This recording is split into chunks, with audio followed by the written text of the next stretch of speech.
Good morning to all. Welcome to the Policy Challenges of Central American Migration, the Human Rights Perspective. I'm Luis Guillermo Solis, the Interim Director of the Kimberly Green Latin American and Caribbean Center at FIU. This event is being co-hosted by the Green School for International and Public Affairs at FIU and co-sponsored by the Carlos A. Costa Immigration and Human Rights Clinic at the FIU College of Law and the Global Migration and Immigration Initiative of the Václav Havel Program for Human Rights and Diplomacy at FIU. We have a very exciting program this morning. I will present our panelists in a second, but I would like to let you know that we are transmitting via Facebook and also closed caption for those who would need this presentation. As you know, migrations have been an issue of absolute importance in public life for the last few decades.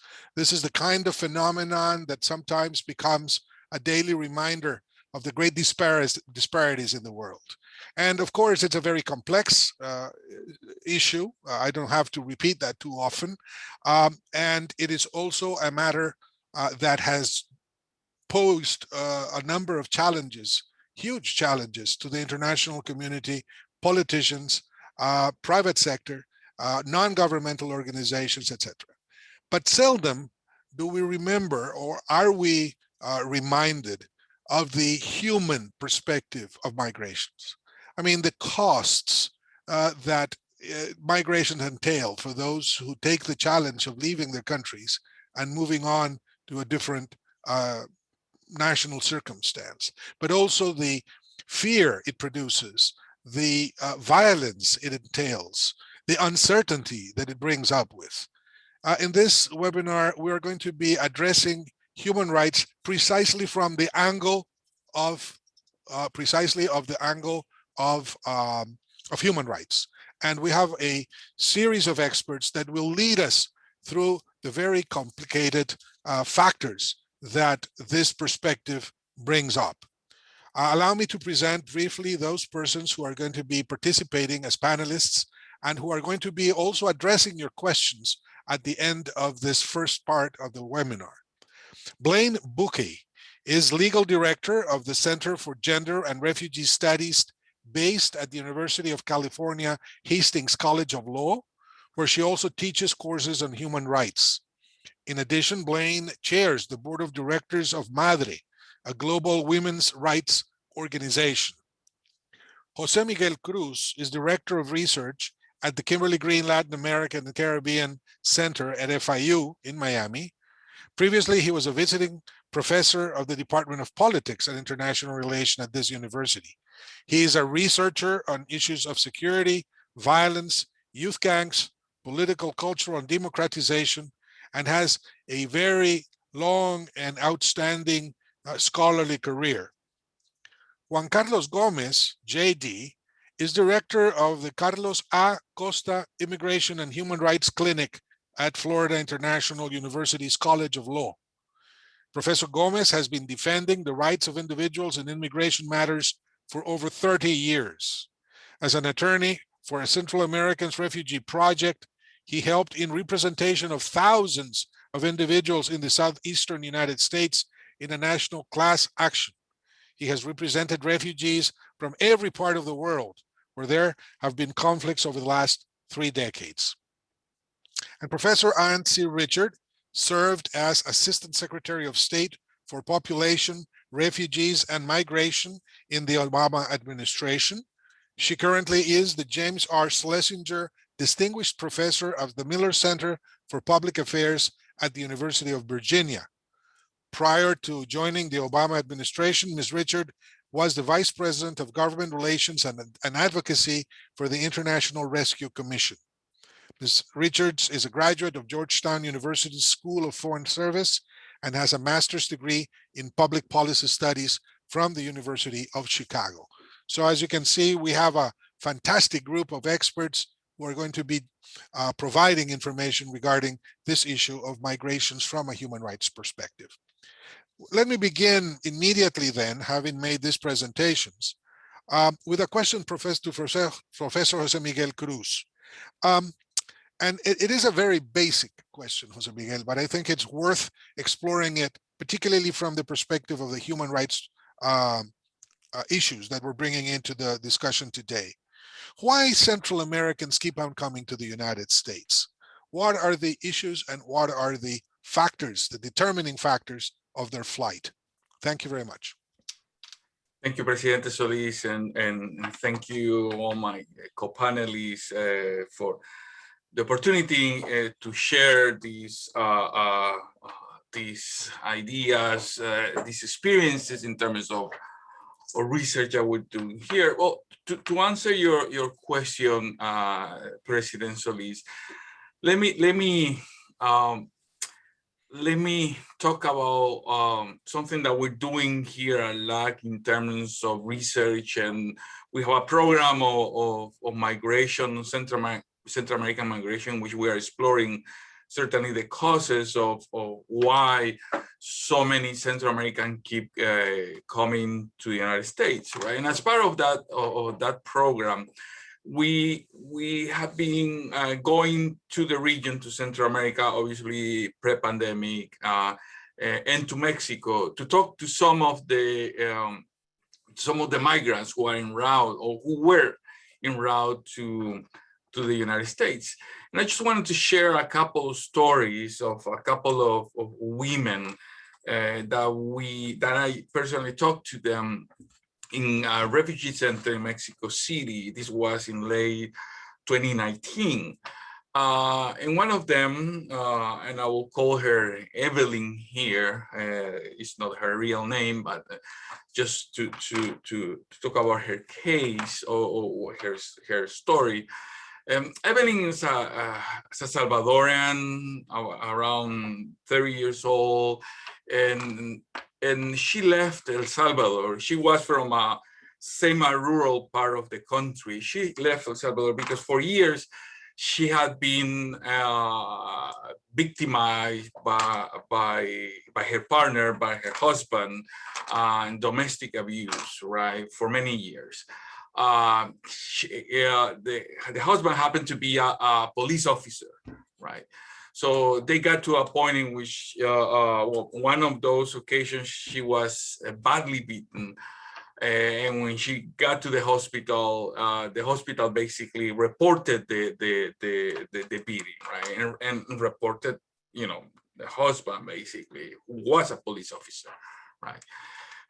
So he went to court, and the court put a sort of restraining order on the husband, who, as I said, was a police officer, right? And that seemed to be working well, right? But the husband, her partner, basically, he hired a gang clique. And this gang clique visited the house, and basically they beaten the Evelyn again, right? And she was badly beaten again, to the point that the daughter took her to her grandparents' house. But as soon as they did that, they realized that now the grandparents' house and the relatives were also in danger and risk. Right, so all the possible mechanisms that could have protected her at that point basically were gone. And at that moment, I mean, she decided to flee, because going to authorities was not an option anymore, and especially because, you know, some of these authorities were basically also in collusion with her husband, being a police officer. So this is the case in El Salvador. A similar case we found from a woman basically traveling with 4 children from Honduras, right? And in this case, and I will call her again, I will call her Diana or Diana. And she was a small business owner. She had a sort of thriving business in Tegucigalpa, and in 2019, early 2019, there were a lot of protests in Tegucigalpa, in Honduras as a whole, because of the political situation back in Honduras, right? these protests basically affected the university. Well, her business was just in front of the university, the National University in Tegucigalpa in Honduras. So they closed the university, and because they closed the university, basically her business went down, right? I mean, she couldn't make more money. At the same time, she was being extorted by gangs, right? A similar story, right? Gangs were extorting her. And the business situation got so bad that at some point she couldn't pay basically what they call the rent or the extortion to the gang. So what the gang did was the gang basically assaulted her husband, right, and stole him a motorcycle. And she was so upset about that because she has been paying, the rent, the extortion to the gang. She has been, she has been basically doing everything that she got. She decided to go to the police, right, to report that. She got to the police, right, and the same night she went to the police. Basically, the police basically filter or pass the information to the same gang. And that same night, the gang visited her and beat it again, her husband, and raped her, right? So at that moment, the whole family group decided to flee because, again, there was no any protection from the police, any protection from authorities. Actually, quite the contrary, the police have betrayed them, right? These are two separate stories, and we encountered many more stories while we were doing interviews in Mexico and in Central America. But I just wanted to talk about them to show three things. First, well, it shows the chronic weakness and corruption that institutions in Central America suffer, right? And these are the institutions supposedly they have to protect their own population. What actually we saw the contrary here. They actually became the victimizers of these people, and that influenced a lot their decision to leave their countries. Second, you can see how there's, even in the case of this small business owner, right, in Honduras, the economic and social vulnerability of this population is so high that once the basic mechanisms of protection that should be established by the states in this case fail, they found they didn't have any option but to leave the country and to leave immediately. And third, you can see how the whole situation, the whole crisis, economic crisis in Central America, security crisis, are compounded by institutions in line of my first point, institutions that basically only predate on the population.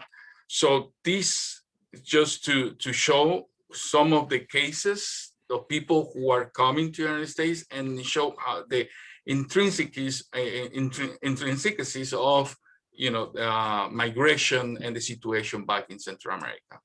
Thank you, Jose Miguel. I would like to bring Blaine and Juan Carlos to the conversation now, because both of them have hands-on experience with refugees. I want to recall that Blaine is the legal director of the Center for Gender and Refugee Studies at the University of California, Hastings. But as part of her work at the College of Law, they provide human rights support to refugees through strategic litigation, policy advocacy, and attorney training and mentorship. So, Blaine, let me ask you, how do you approach this flows, this human flows? What are the kinds of things you do in order to attend to their needs and to their fears and to the dire conditions in which they arrive, because there is an emotional cost involved here, but there are also costs of other nature that need to be accounted for. Your perspective would be tremendous. Thank you. Thanks so much, President Solis, for having me here for this important discussion. And thank you also for starting with the human stories for why people leave everything behind and come to this country seeking protection when they really have no other option to save their life. So I just really appreciate that as sort of the grounding for the discussion. So as you mentioned, our center, for the last 20 years has been providing support to asylum seekers in the United States. We do have a special focus in claims for women, children, LGBTQ people coming from Central America and the Caribbean, but also really all around the world. We provide direct legal services in sort of a limited number of cases per year, but now we touch, upwards of 8,000 cases a year across the United States, supporting lawyers who are representing asylum seekers. The legal standards for asylum and who qualifies for protection in this country are just incredibly complicated.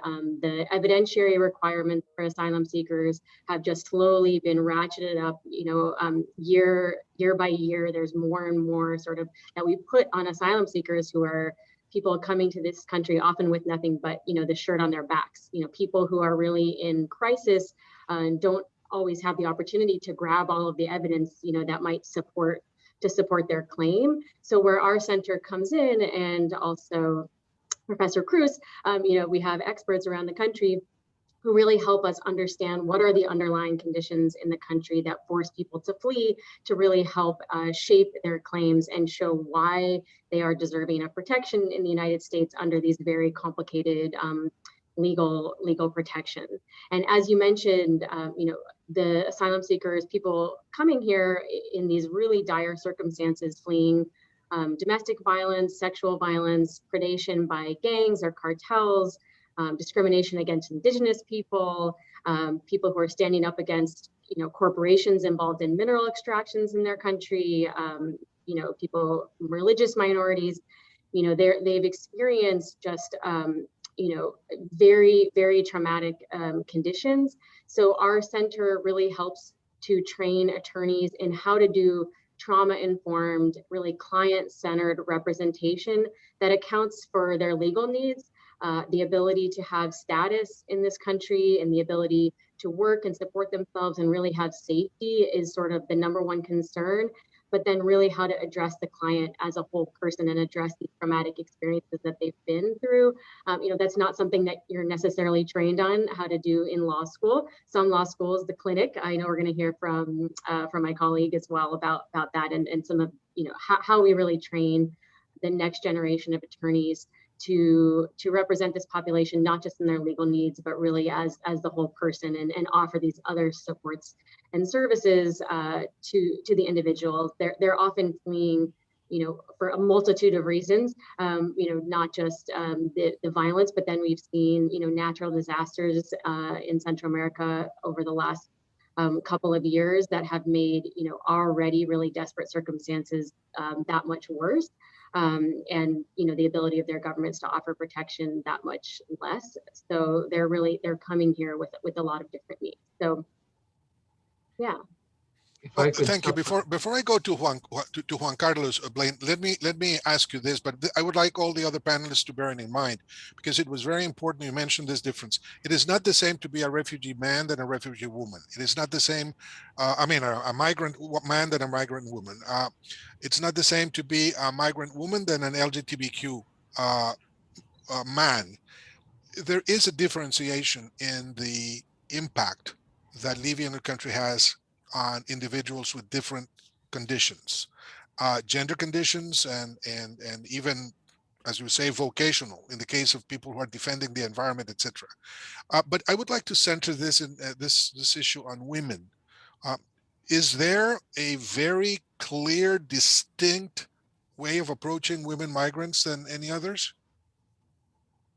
I think that in many instances when we're representing or working with attorneys, working with women who are fleeing persecution, there's often, there are a lot of different factors that you have to take into account. Often the types of persecution that women are fleeing are different. They may have experienced sexual violence in their country, which brings, much shame and, humiliation, and then their ability to share that story when they're coming from a country where there might be repressive social norms that have really, kept women subordinated and in a place where they don't feel that they have agency, to necessarily share their story or to vindicate their rights. So you do have to approach that with some level of sensitivity and really just an understanding from where they may be coming from or how the violence might have been normalized, for them to the extent that they don't. In many cases, we see women who have experienced violence for many, many years, very extreme violence at the hands of their partners or in some in other people in their community. And that really the last straw, why they decide to leave, is that maybe they refuse to allow their child to participate in gang activity, and then their child receives a threat. And that's really the last straw.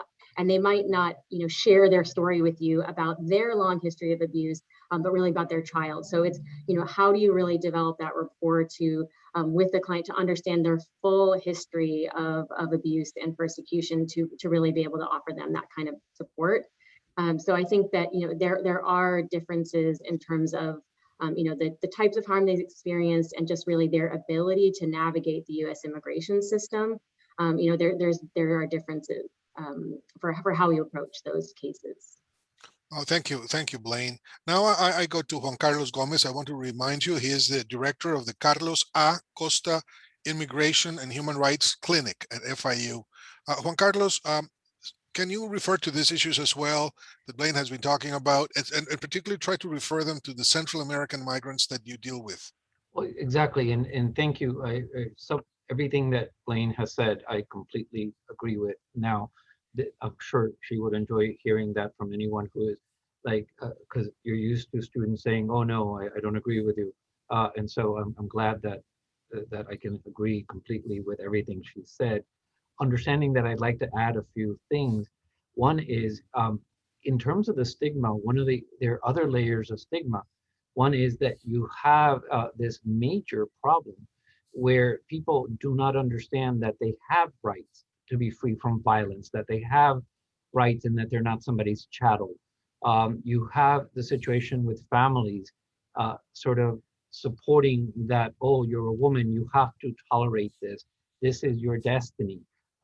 Then part of it is that the message is very wrong in terms of the immigration process, the asylum process that we are giving both to the machine here in the United States, but as clients are coming in, one of the biggest problems we face is that you explain to somebody, this is what you have to prove. We need an affidavit. We need supporting documents. And the answer is, I lived in, for example, let's say in Guatemala, in a small village where there's a certain dialect, sometimes a dialect of a dialect. And it's a major problem because there's a stigma in even speaking a dialect and not speaking Spanish. And I thought 30 years ago that we had resolved the language issue because we all of a sudden understood. Back then, one of the biggest populations were Canjoval speakers, for example. And over the years, we worked it out a bit.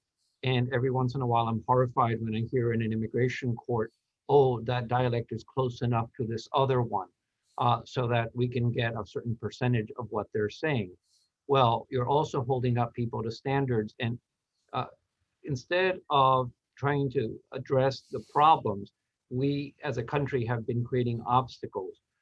And by creating heightened standards, by creating impossible standards through the case law, and by training asylum processors, whether they're asylum officers or immigration judges or Department of Homeland Security attorneys. And so I mentioned all these characters because one of the problems is that when you have a huge lack of legal resources for individuals to be able to present their cases, on the one end, you have people who barely speak Spanish some in many instances not able to function in Spanish, whether because of a dialect or lack of education, formal education, I mean. And then you have the problem that they're representing themselves in court.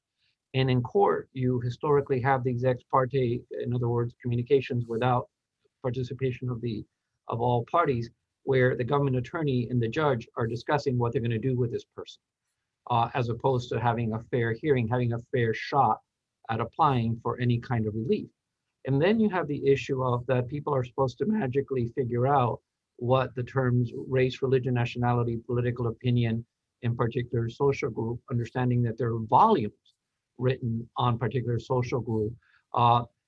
When you try to explain to somebody that if a gang member is forcing you to join them and you tell them that you don't agree with them, that even though under our own case law, dating back to Elias Zacharias, that should be enough. Of course, the gang is going to beat you. Well, the government will dismiss this as, oh, well, that's just a gang, that's gang recruitment, that's just criminal activity. And so they'll dismiss it. And to what degree, how many beatings do you have to qualify as to what is persecution? And so if I could add a few more sort of categories of people, there are in certain areas where the gangs are the government, where the gangs have control. And the truth is that these people one of the oddest cases that came out in the last 4 years was if you pay a penny involuntarily because they, in terms of material assistance to a terrorist group, even though you were, let's say, kidnapped and forced to participate in whatever, that is still held against you. And so you can't win, is what you have to tell the client sometimes, because if you survived, then you must have done something bad, or they'll dismiss it because it's criminal activity, or they'll dismiss it because it's private action, which is completely inconsistent with refugee law. And so on the one end, you have education. On the second end, you have representation or the lack of representation. A lot of people end up also in mass production justice. Mass production justice is when you have people who go to places, the notary or the immigration form preparer or the lawyer who represents thousands and thousands of people but has no idea who any of them are. And that is not justice. That is nonsense. That is bad theater.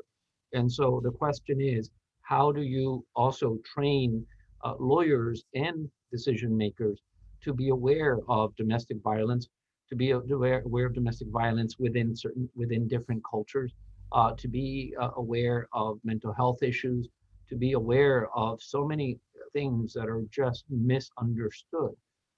And by this, I give an example of you will often have in certain parts of the country, whether it's in parts of California or you have in South Florida, New York, you have a certain amount of expertise.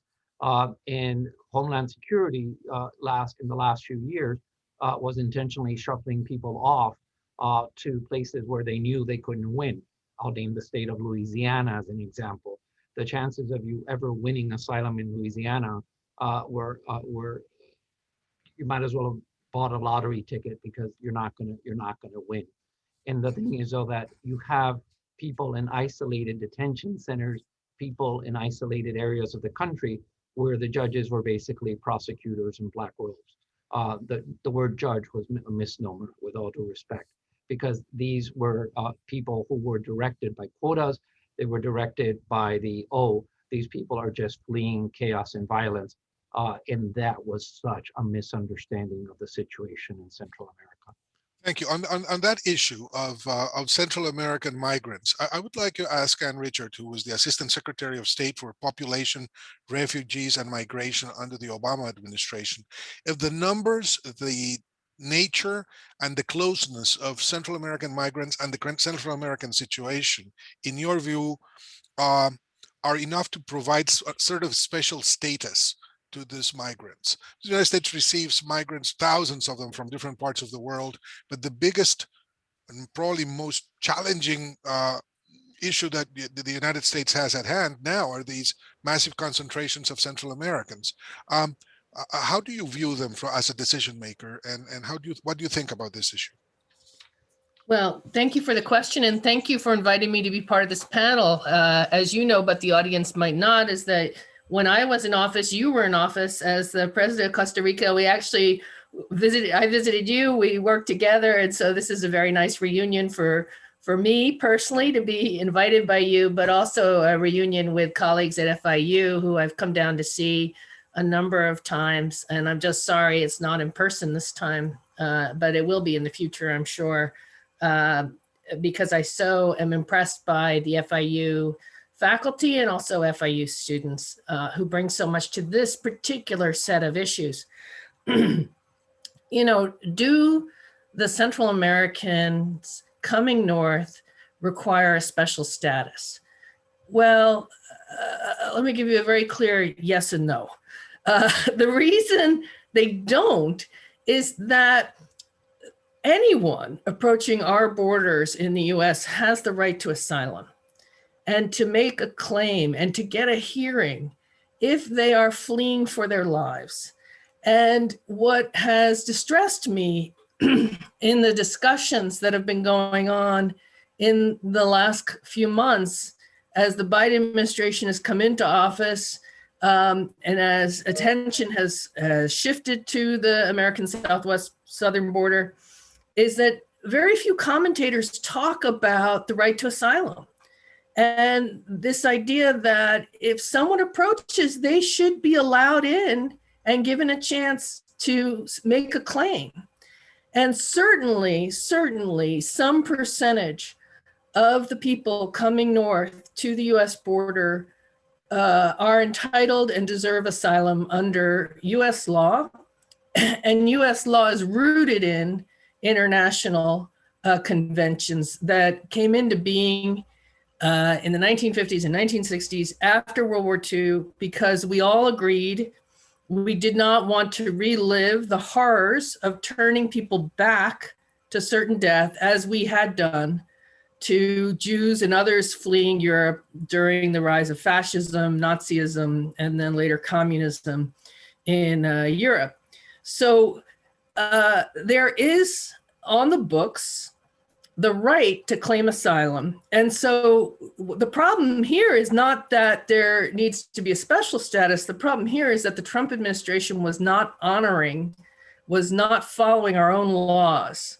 Now there's a separate issue too, which is, do many of the people fleeing meet the definition to qualify for asylum? And in listening to the very moving stories that my colleagues have presented from real life, working directly one-on-one with people who fled the Northern Triangle of Central America, we've heard that people are being threatened by family members, domestic violence.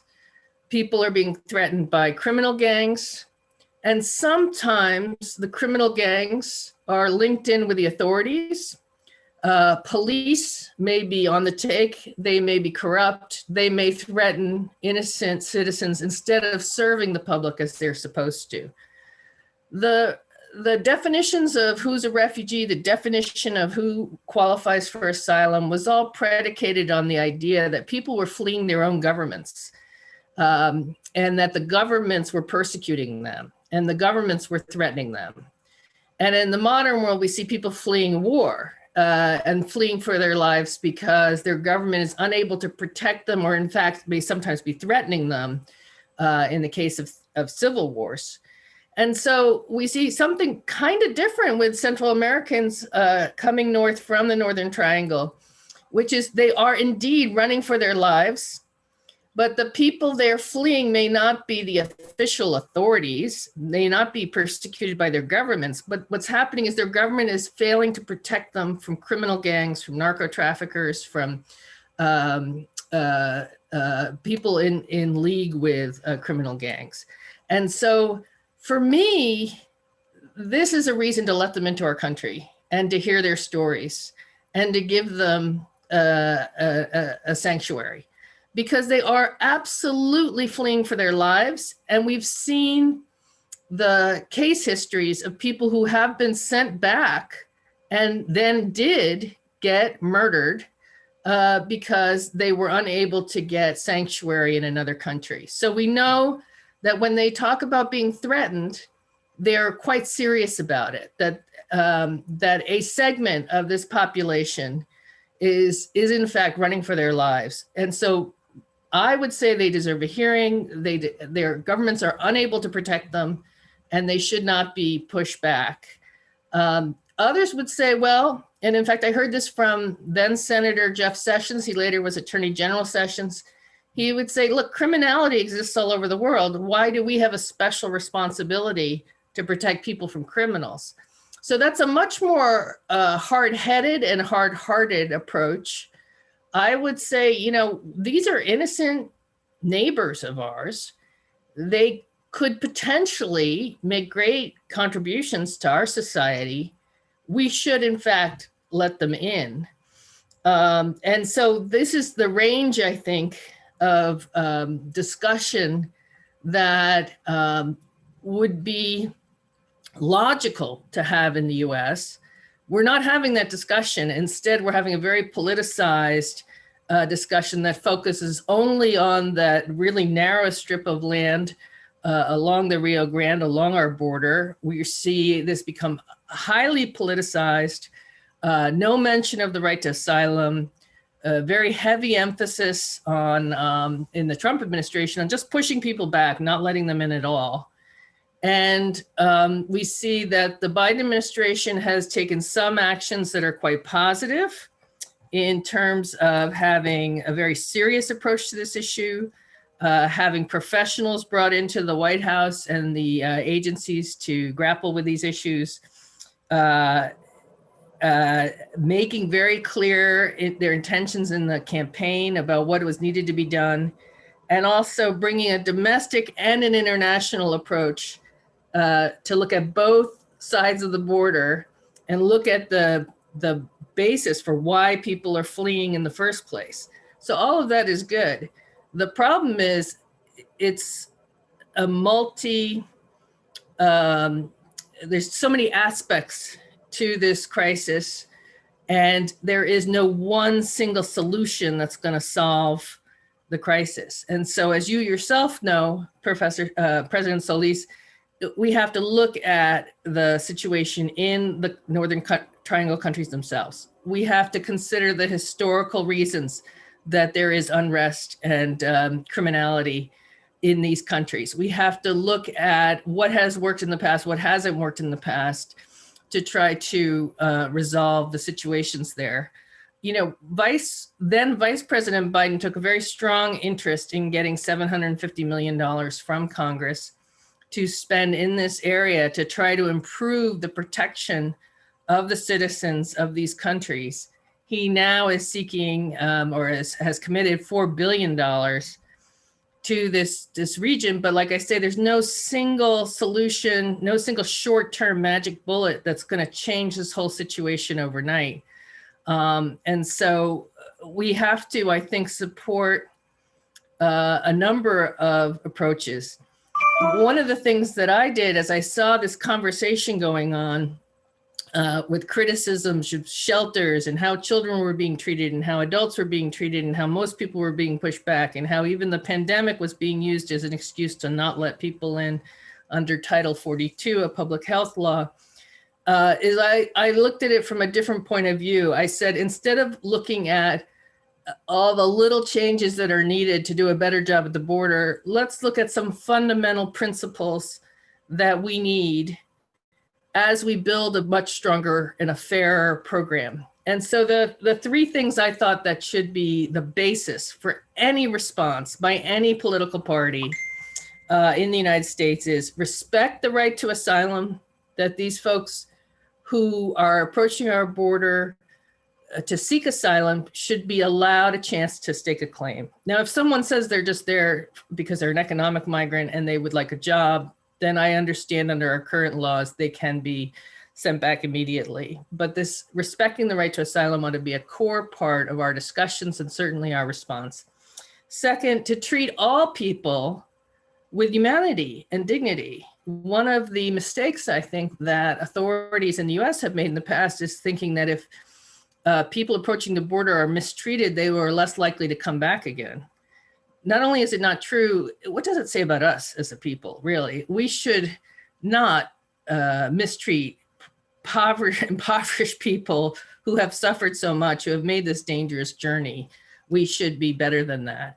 And third, we should avoid separating families. And I think that we saw that most Americans really did speak out against that when that was a particular plank of the Trump administration, to take children away from their parents when they had arrived at a border. Of course, it's important to make sure that the people accompanying children are in fact relatives and are in fact their parents, but we should try very hard as a approach to a lot of our immigration and asylum work to keep families together and to help, for example, help children who are in Central America reunite with parents who are in the United States. If the parent is lawfully present in the US, let's not have these children make this terrible long journey. And that's one reason I think the Biden administration has restarted a program we started in the Obama administration, the Central American Minors Program. So that's a very good thing. And finally, we should do what FIU is doing today, which is educate each other on why we have these traditions, why this serves our country well. We should not feel threatened when people are seeking sanctuary in the US. We have learned through our history, we ought to have learned through our history that we should offer sanctuary, we should provide asylum. I know people find the numbers scary. I know that the Trump administration specifically tried to portray the people coming north as not fleeing narco traffickers, but themselves being a threat, being murderers, being rapists. But as a matter of fact, as my colleagues have said, who have tried to defend and represent these overwhelmingly poor people, they are the innocent victims of criminals. They are not criminals themselves. Thank you very much, Anne. That is a very substantive answer. We'll get back to some of the issues that you brought up. I would like to ask Blaine and Juan Carlos. I'll go to Jose Miguel later, so I haven't forgotten you, Jose Miguel. But I would like to ask Blaine and Juan Carlos about this issue of asylum, non-traditional asylum in terms of for those who are escaping gangs and other types of violence and not necessarily political threats as they were defined in the past. But Anne has brought up another issue. Those are economic and social conditions, which of course enter into a different category and add complexity to the asylum seekers' possibilities. Why should the United States grant asylum to these non-conventional political cases of people being driven by violence, and furthermore, for economic and social conditions, which we know are the fundamental structural reasons for many of them leaving their countries? Blaine, and then Juan Carlos. Yes, thank you. And I really appreciate Professor Richard's remarks, just on the lack of emphasis on the right to asylum, and also a point you sort of alluded to, but just, the sort of historical reasons for why these countries are experiencing the unrest that they're seeing now, and really an acknowledgement of the role of the United States in creating those underlying conditions, and our culpability, quite frankly, for the harms that individuals are facing now, and really a moral obligation to offer that protection. Just this week, it was revealed that a member of the U.S. government was present during one of the most notorious massacres of nearly 1,000 people in El Salvador, and then attempts to cover it up right afterwards. I know we'll probably hear more from this from Professor Cruz later, but I just really want to acknowledge that, sordid history and our culpability for the levels of violence that we're seeing in Central America today. So to your specific question, U.S. refugee law reflects international law. And both of these are very clear that asylum is not limited to people who are fleeing from quote unquote political persecution. There are 5 specific grounds for asylum under the law. It's political opinion is one of them. The others are race, religion, nationality, and this sort of elusive term that Professor Gomez mentioned of this, membership in a particular social group. Often indigenous people are fleeing and found to be refugees on the basis of race, the discrimination, which often manifests as, extreme economic deprivation, but is really rooted in their race as indigenous people. Gangs also persecute people based on their religion, as churches are standing up to gang violence. And furthermore, refugee protection under the International Convention, that's really, the law, the root source for it, really has evolved with our evolving understanding of human rights law. And this is especially true in the case of women's rights. As harms against women have come to be recognized as human rights violations, so too have our refugee laws come to recognize the need for protection for women who are fleeing those violations. Often women are persecuted by individuals in their family or their communities. The case of female genital cutting, I think, is probably is a very good example for illustrating this point. Women are cut by their own family or community, but this practice is both tolerated and even encouraged by governments that do not protect women from these harms. And the last 40 years of our case law in the United States, the UN Refugee Agency, other countries that are receiving refugees have recognized that, people who are persecuted by their governments, but also those who are persecuted by people that governments are unable or unwilling to control, should be deserving of protection under our laws. So these are not new or novel claims. These were, directly contemplated by the people who drafted the treaty, by the language of the treaty, and then how it's been applied over the last 40 years. So I just want to bring that to the fore. If I may, on the Yes, please, Juan Carlos, go ahead. The Refugee Act in 1980 was supposed to move us away from the left-right issue. It was supposed to consider under the 5 categories. It was sort of like 5 umbrellas. But the thing is, though, that we have been gutting our asylum law. We have little by little, again, through administrative case law, you have the strange arbitrariness of the battles between the different circuit courts of appeals in the United States, where in certain parts of the country you might qualify, but in another one you won't. And of course, try to explain that to somebody who has no idea what any of this is. And I use this example and the idea of rape. You have systemically immigration decision makers, and particularly immigration judges, dismissing rape as just a crime instead of an act of persecution. And the thing is, though, that it's almost they're incentivized to dismiss and say, "Oh, we are so sorry," and it is sheer torture to sit there as you watch again. And I've used the word theater before, where the judge says, "I wish you the best of luck back in your country, but I'm sending you back to the very country where you were raped. And you, by the way, are now going to go back not only to the hands of the people who've done this to you, because sometimes it's not just one person, but you're more vulnerable in society because you have the stigma that goes out." But then somehow they're supposed to, and this is the jargon, is it a particular group that is socially cognizable within a society? Really? Really? I mean, come on. I mean, are you supposed to go around with like a sign?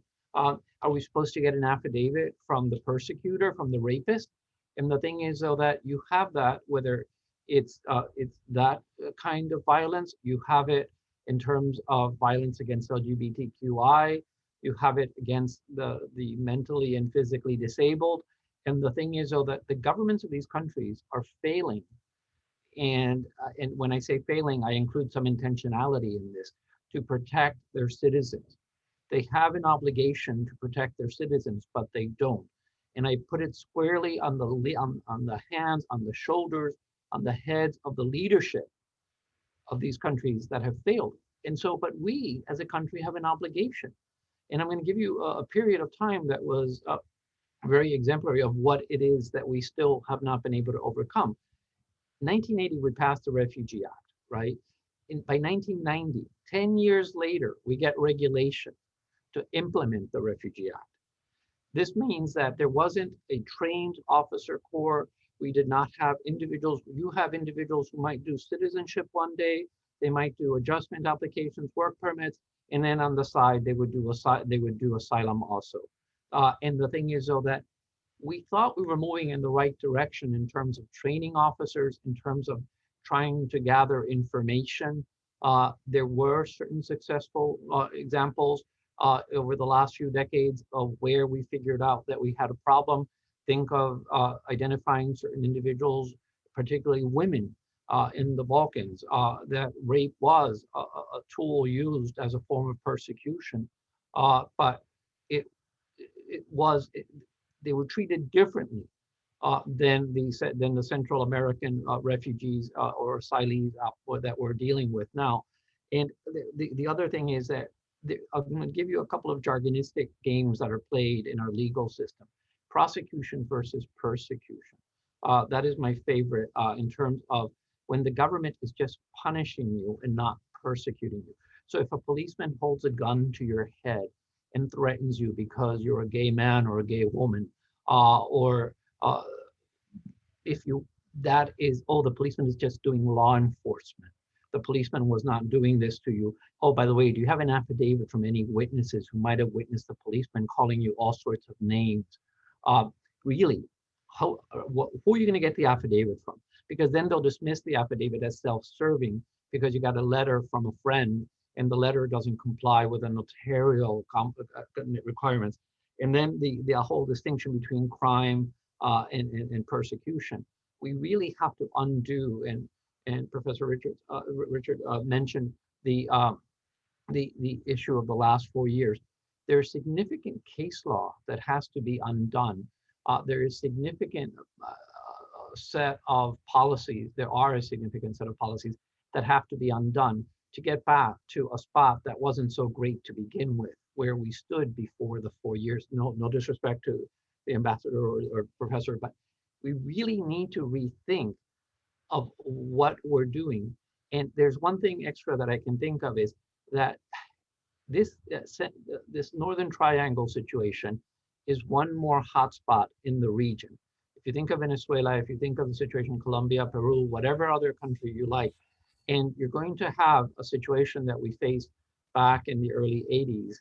And if you think of, and on other occasions, I keep mentioning the Declaration of Cartagena, in the issue of what are we going to do as a region to protect people and to address the problems? And if we are going to give money, do we have to give it to the same people who, even though there were civil wars, these same people still own these countries? Do we have to, we really need to think of how we invest our money to give opportunity and safety to the individuals who we need to protect here also. But we cannot just invest in the same people who allow the persecution to take place and in instances are clearly responsible for it. Let me interrupt you there, Juan Carlos, because I would like to ask also Miguel Cruz about an issue of his specialty. He's been a researcher for a long, long time. He's a director of research here at FIU, at our Latin American Caribbean Center. It is true that immigrants have been maligned and satanized especially by the past administration, and there's a very bad opinion about this. Rapists, robbers, they call everything. But it is indeed a fact that a lot of, well, not a lot, but a number of young people that have approached the immigration services in the United States have been involved in criminal activities in their homes, and they claim that they are now being persecuted by their own former colleagues.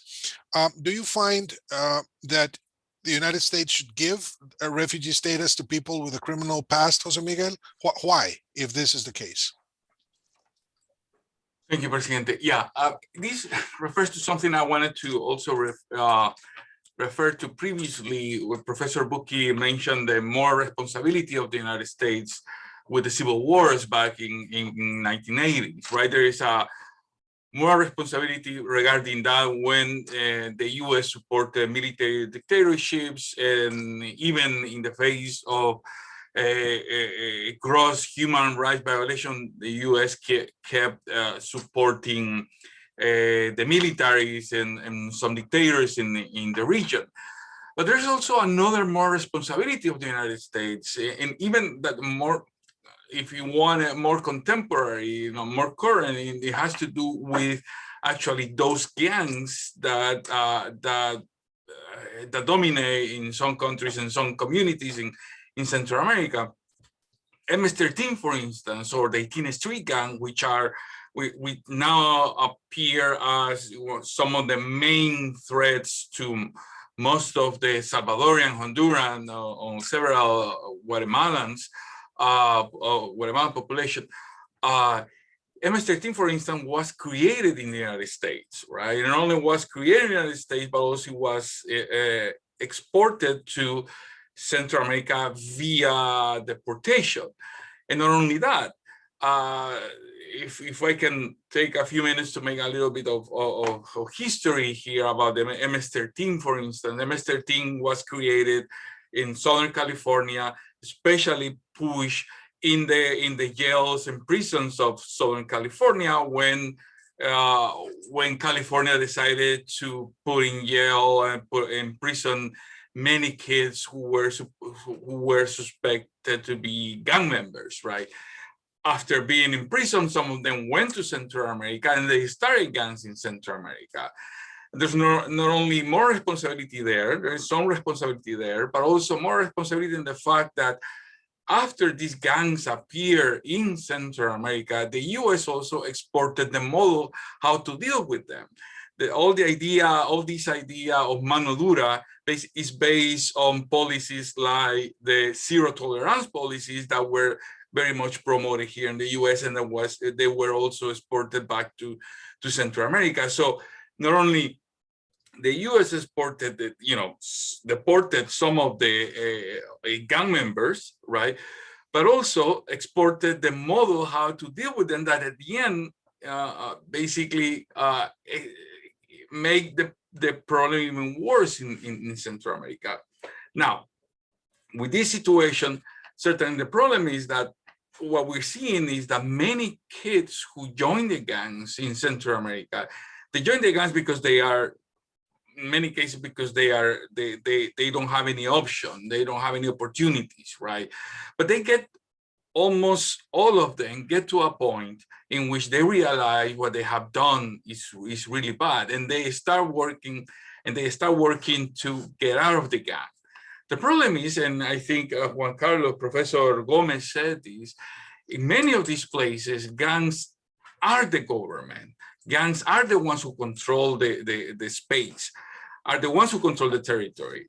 And once they control the territory, there's no way you can leave the gang without leaving the territory. I mean, you can argue, yeah, they can move to another community. Yeah, they will move to another poor community, disadvantaged community in which other gang or even the same gang controls. So for many of them, they don't have any, if they want to leave the gang, they want to exit the gangs and start a new life, rehabilitate, even with some programs, they don't have any option, right?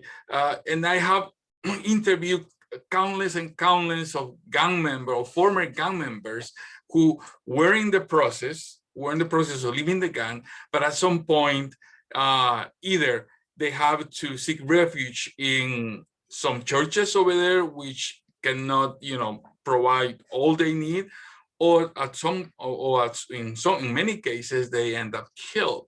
And we have seen so many cases of people who are deported here, from here, right? They come here, they want to start a new life. For different reasons, they are deported over there to Central America. And after 2-3 weeks, 2-3 months, they are killed there. So I think we have to consider these cases case by case, because certainly in many of these cases, there are reasons enough to give them protection. Thank you very much, Jose Miguel. I would like to invite our audience to start sending their questions or comments. We're going to do it through the Q&A button at the bottom of your screen. It'll be my pleasure to transmit that to our panelists. As they are beginning to enter, may I ask you, and having been a decision maker, a government official, a few days ago, you in a recent op-ed, you said that it was necessary to balance the quote brutal yet effective quote unquote Trump immigration measures and this Biden new perspective focus on protecting youth traveling alone. It is a question of balance in many ways, because we all know, and especially people like you or me who have been in charge of immigration policies, they cannot open the country to everybody. I mean, there's no possibility whatsoever, even if we wanted to do this kind of opening borders without paying a tremendous political cost and probably a lot of even a lot of harm to immigrants. And we can discuss that in a different moment. But is it possible to balance up this strong fisted approach with a more humanitarian, intelligent, and obviously, as we've seen here, legal way of handling things?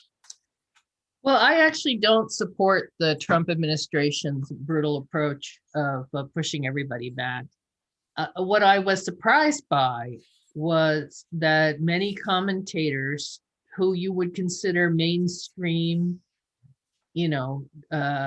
opinion writers, columnists for newspaper or blogs or websites in the US were saying, well, you got to hand it to Trump. It really wasn't as much of a problem under his administration, but they weren't reflecting on why that was. And the reason it was because President Trump's White House and Stephen Miller, his lieutenant who led a lot of these efforts, were completely ignoring our responsibilities, our own laws that require us to give asylum seekers a hearing. So most people who are analyzing the situation are also critical of the Biden administration for not having solved this already immediately in the first 100 days of the Biden administration. And so if you want to criticize the last administration or the current administration, there's lots of things to criticize them about. What I see as a major difference, though, is that President Biden is trying to get us to the point where we fulfill our international legal obligations, where we have a functioning asylum system. And is also trying to get at the root causes. So I think there are a lot of people who are disappointed that the Biden administration is not doing more, is not doing faster, and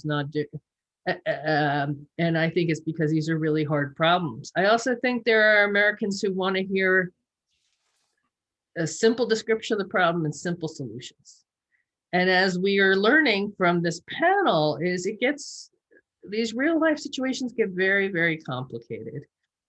But this is not the only set of issues that Americans deal with that are complicated. I mean, if you go to the doctor, you want your doctor to understand all the complications of the human body and all the systems. You don't say, I hope you really, thought of my disease as something very simplistic and you're taking simple responses to it. So I think Americans should not despair when they find out that this is a complicated situation and that there are hard cases, such as were just described, of the former gang members who want to go straight, but we perhaps would see them as a threat to our society. That means that we have to come up with careful, thoughtful responses. We have to think about, does the United States have to deal with this situation by ourselves? Can we get help from international organizations, UNHCR, which is the UN Refugee Agency, the International Organization for Migration? What is the role of Mexico as a transit country? Can we work collaboratively with Mexico? Can we improve Mexican authorities' behaviors? And can we look at other ways to provide sanctuary? Are there other countries that would have a higher threshold of tolerance for taking in former gang members who don't have family in the United States? Let's say if there's a case like that. Would those countries be in Latin America? Would it be Spain? Would it potentially be Scandinavian countries? You know, what are there lessons to be learned from reforming programs to help former child soldiers in countries where there have been terrible things carried out by child soldiers in civil wars? You know, that last example, I keep thinking about how there were forgiveness programs for former child soldiers, but of course they were able to be carried out because their countries were then at peace. The countries we're talking about continue to be plagued by corruption and criminality. And so perhaps it's too soon to see a way to rehabilitate young people who have fallen afoul of these gangs who have done terrible things. Perhaps it's too soon to forgive them and to expect them to be rehabilitated if those countries continue to be essentially run by criminal gangs. So is this complicated? Yes. Does it give one a headache? Of course, but we should not shy away from complicated challenges. We should roll up our sleeves and work through them. And I think we're going to have some patience and not expect this all to be resolved overnight. There's a great Thank you very much. Thank you very much, Anne, for your answer. I have a couple of questions here from the audience. From Camila Castillo, Juan Carlos. She asks, is there any responsibility on the international community to collaborate to educate Central Americans on human rights and the consequences of cultural accepted abuses and the situation in which they get once they travel abroad?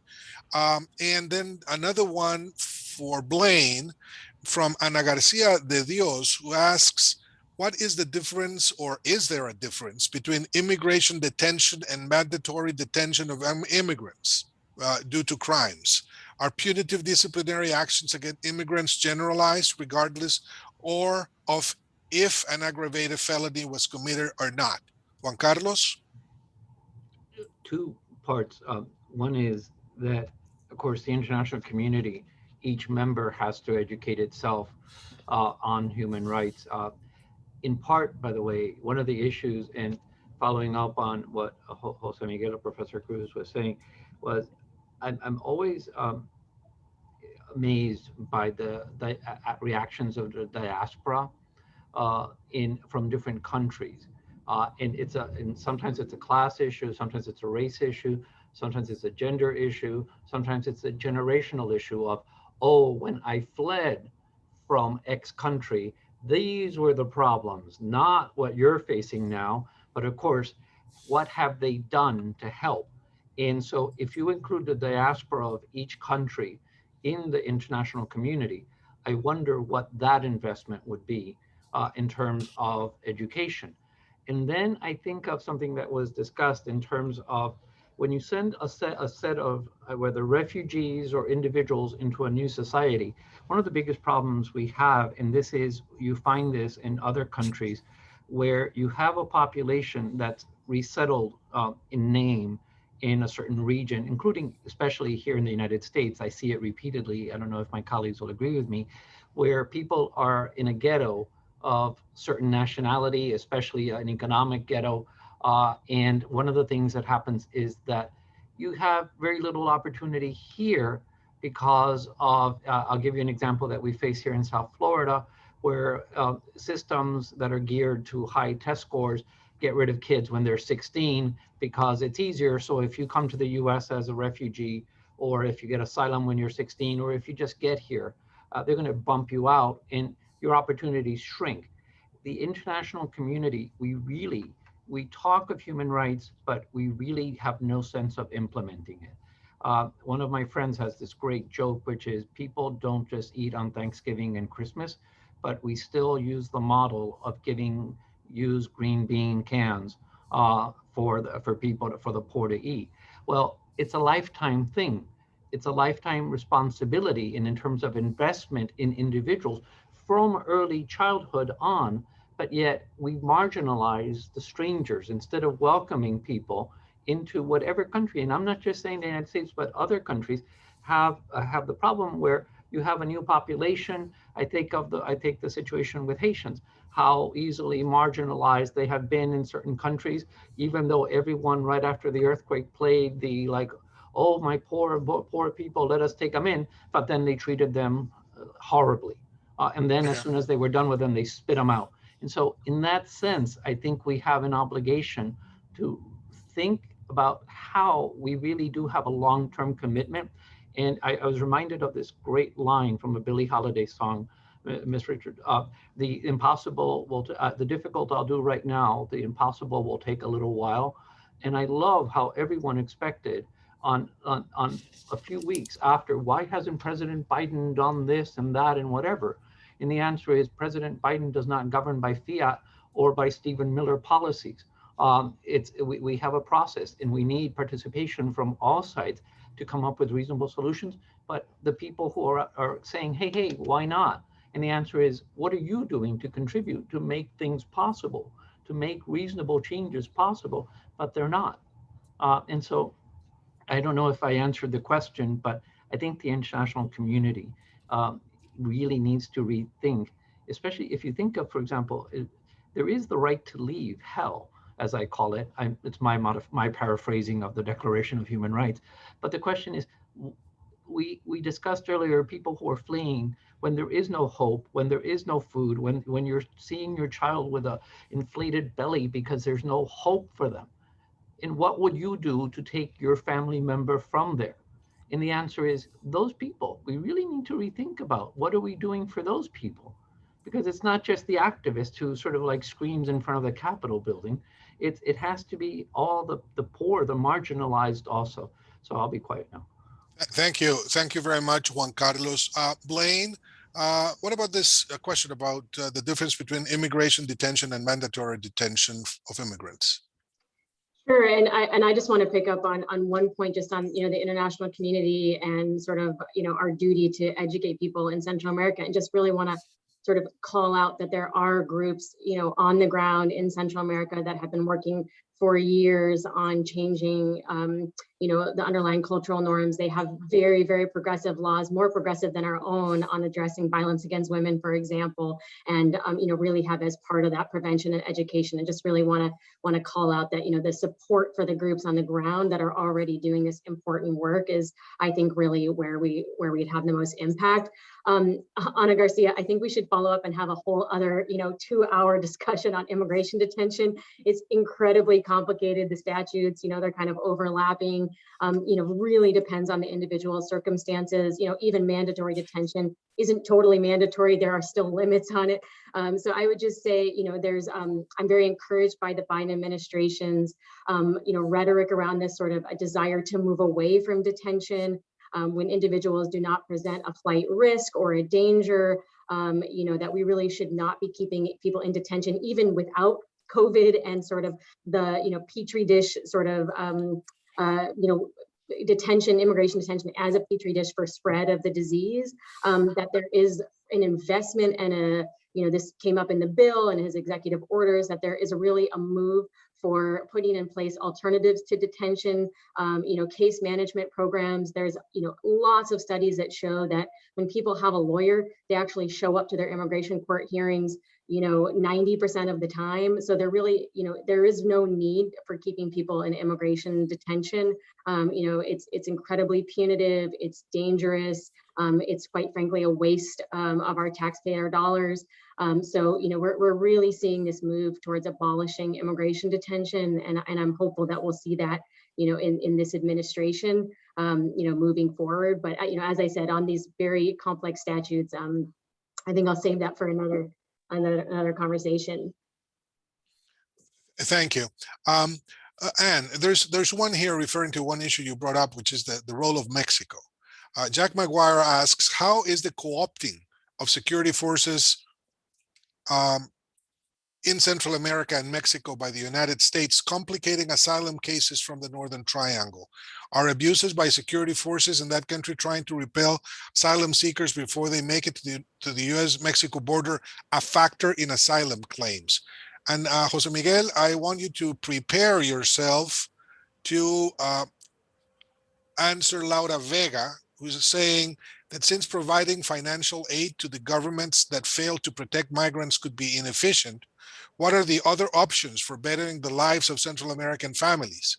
How can we make the rehabilitation programs for gang reintegration in El Salvador and Honduras more effective? And I think it's a great question about the role of other Central American countries, the role of Mexico. In migration speak, we talk about countries of origin, countries of transit, and countries of destination. And so when we talk about people fleeing the Northern Triangle countries, the origin countries are those three Northern Triangle countries. The transit country is Mexico, people making that dangerous, threatening travel through Mexico. And trying to avoid the authorities, as was discussed earlier, because sometimes they will be corrupt and shake them down for money and whatnot, and then try to get to the destination country, which is the United States. And under international law, refugees don't have, under international law, refugees ought to have the right to get sanctuary, to get asylum in a nearby country. They don't necessarily have the right to say, I want that country and not that country.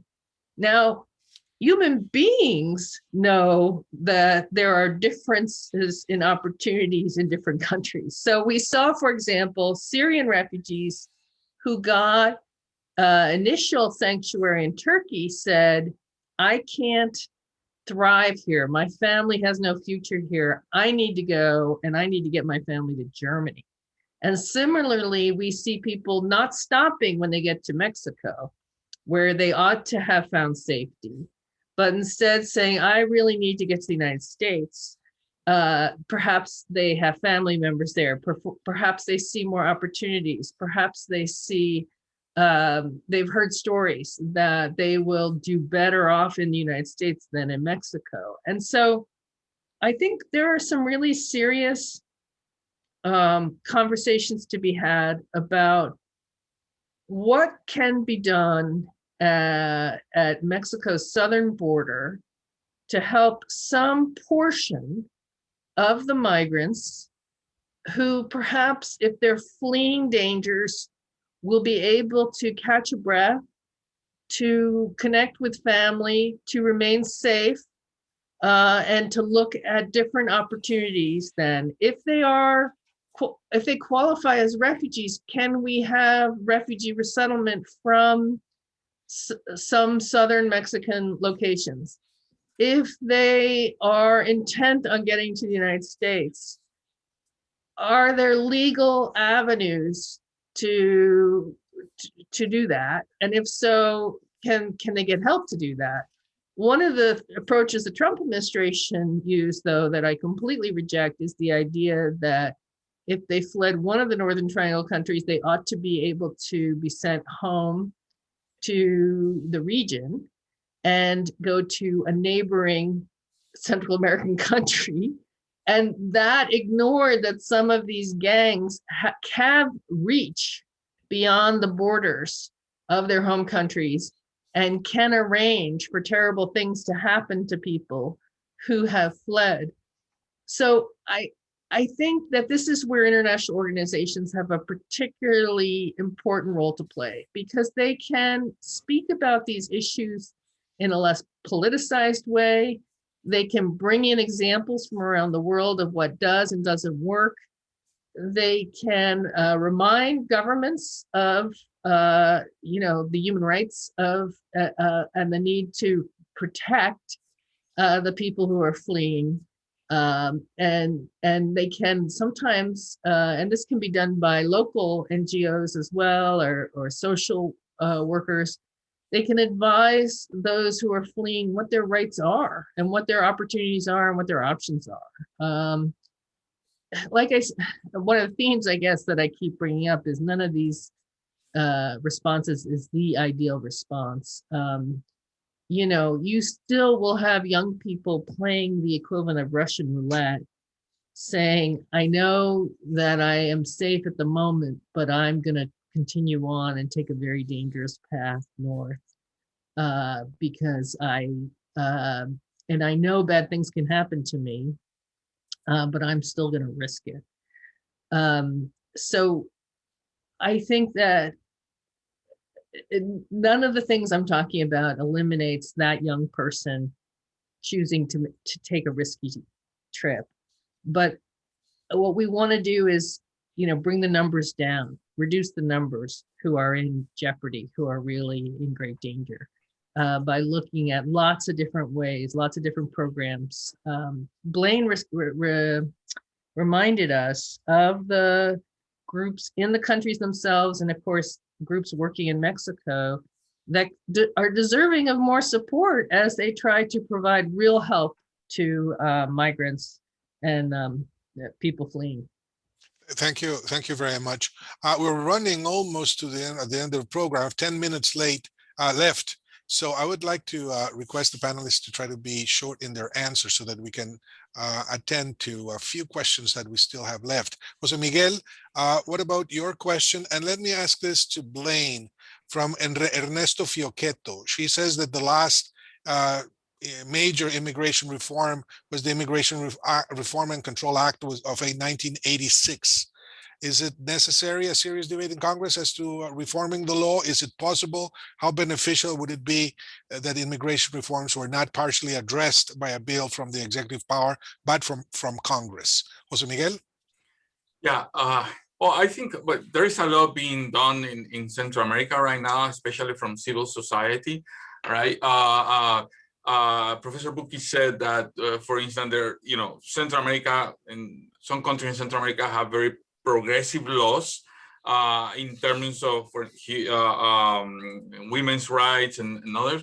The problem is that those laws are not implemented, right? They are in the books, but they are not implemented. And sometimes those who are pushing to be implemented, civil society, they don't have the resources, right? The governments won't cooperate with these civil society organizations. In many cases, the only one that cooperates with them and provides some funding is the international cooperation, especially the U.S. But the problem on the U.S. on the other hand is that sometimes the U.S. prefers to work with U.S. contractors who basically hire some consultants from here, parachute over there in Central America for a couple of months or a year. They don't know the region. They just provide, some very general recommendation, and then they leave, right? Without strengthening, civil society, or without taking advantage of what the civil society organizations on the ground are already doing there. So I think it is important to take a look at what is being done over there on the ground, capitalizing on the experience of those people, of Central Americans already working there, and providing assistance, providing cooperation, providing support to those initiatives that are already working and actually doing a lot, even though in a small scale, but doing a lot in Central America. Thank you, Jose Miguel. Professor Buki, on the question of migration reform. Yes, I think there's absolutely a need for reform at the congressional level to fix these issues and to thwart, future Trump Millers from sort of coming in and decimating our system again. I think we're going to need a bigger margin in both the House, and the Senate in order to have any actual hope of immigration reform. But we're going to keep fighting for that. I think this sort of you need congressional action to fix our immigration courts. We need congressional actions to really solidify the asylum definition that's caused, so many problems in litigation. But I think there is absolutely a role and a need for executive action in the absence of, any congressional action In particular, the administration's just continued use of this practice of expelling all asylum seekers that come to the border. What Anne mentioned earlier is known as this Title 42, this obscure statute that they're using, public health as a pretext for keeping people out of the United States, that this is actually what is, fueling kidnappings and violence against migrants. There have been documentation of hundreds of cases of violence in Mexico. When people are shoved back across the border, they're just sitting ducks for cartels and others that would aim to prey on migrants. And that these, just incredibly draconian measures by the governments, not just Trump, but going back to Clinton, probably even before that, that really try to push people away. These deterrence approaches don't work. They just push people into more desolate areas of the border where they are at further risk, or putting money into the hands of smugglers. So I think that there are immediate actions that this government could take right now that would alleviate problems at the border, but also just respect the humanity and our laws for receiving asylum seekers. Thank you. And Juan Carlos, in a couple of minutes, Natalia Liviero asks, how can economic migrants be legally admitted into the United States? She works with Pastoral of Human Mobility in Honduras, Pastoral de Movilidad Humana in Honduras. If there, the question is difficult because our immigration system is geared toward family immigration and employment-based immigration. And the numbers that are used in terms of quotas are rather restrictive in the likelihood of people who are extraordinarily poor to qualify for migration through these methods is very slim to none. And so you have that issue. Without real reform, and to understand that the 1996 reform during the Clinton-Gingrich era, then you have the 2002 Department of Homeland Security situation where the Homeland Act is, and then 2005 with the Real ID Act. All reforms we've had have been restrictive. Anything that tries to make the law more reasonable, and I mean that in a sort of half facetious way, because the truth is that the compromise, not even compromise, has been this got possible in 2007 because obstructionists like Jeff Sessions and his people, and then you had in 2013 again, even bipartisan efforts to move forward have not been possible. And the question is, to get bad reform to then have to live with the same hell that we've lived in since 1996 is not a good idea. And so that said, I'm not very optimistic for the very poor to have a vehicle for migrating away from these zones of poverty, if you will. Thank you very much, Professor Gomez. On behalf of the Kimberly Green Latin American and Caribbean Center at FIU, our co-host, the Green School for International and Public Affairs, our sponsors, the Carlos A. Costa Immigration and Human Rights Clinic at FIU College of Law, and the Global Migration and Immigration Initiative from the Václav Havel Program for Human Rights and Diplomacy. Thank you very much for participating in this wonderful event that dealt with the policy challenges of Central American migrations from a human rights perspective. I would like to thank especially our panelists today, Blaine Buki, Legal Director of the Center for Gender and Refugee Studies at the University of California, Hastings College of Law, Jose Miguel Cruz, Director of Research here at LAC, Juan Carlos Gomez, Director of the Carlos Costa Immigration and Human Rights Clinic, and of course, and Richard the James R. Schlesinger, Distinguished Professor at the University of Virginia's Miller Center. And in closing, I would like to say, Carlos, you brought up that wonderful quote from Billy Joel: "The impossible will take a little while." Billie Holiday. Oh, well, Holiday, I'm sorry. I'm old. Billie Holiday, okay. The impossible will take a little while. Allow me to complement that with something that our own President Mark B. Rosenberg said, that it is our responsibility to turn the impossible into the inevitable. I think that that's a very nice idea of how we should approach the impossible, turning it into the inevitable knowing that it's going to take a little while. From Miami, thank you all for having joined us today. I am Luis Guillermo Solis, the Interim Director of the Kimberly Green Latin American and Caribbean Center. Good afternoon to all.